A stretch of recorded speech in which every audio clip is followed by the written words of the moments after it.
ote mosemolo kaendi kotenore koda cheno ni endi mar Puoch Gi Pak. Omiyo kang'iyo kaendi ayudo ote kaendi mar Ainea Owuor kanitiere Kisumu, nyisa ni owinja kendo nena yo makare. Erokamano. Rebecca Chieng kanitiere Nairobi, ayudo ote ni kaendi. Ochieng Peters kanitiere Homa Bay, ayudo ote ni kaendi. Omolo Di Prince kanitie Muoroni, erokamano.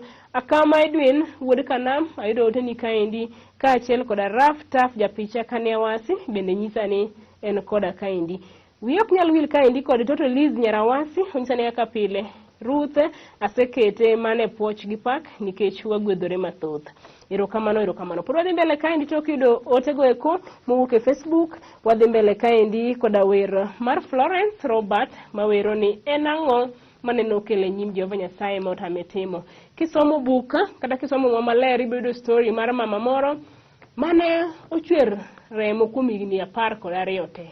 To nikech nomulo mana riak law Yesu noyudo resruok. En ang'o madang' tami Jehova Nyasaye? En ting' mane? En obadho mane momaki ma dang' tami tere mbele Jehova Nyasaye mondo nikech en wuon piny koda polo. Bang'e no endo idhi luwe kod St. Mary's Ahero Catholic kawero wanakwaya wahero. Kaeto bang'e kanyo endo wayudo wer kanyo mar Pauline Akot Nyaimbo kawero ni tho biro. Donge pod wapake pod wadende.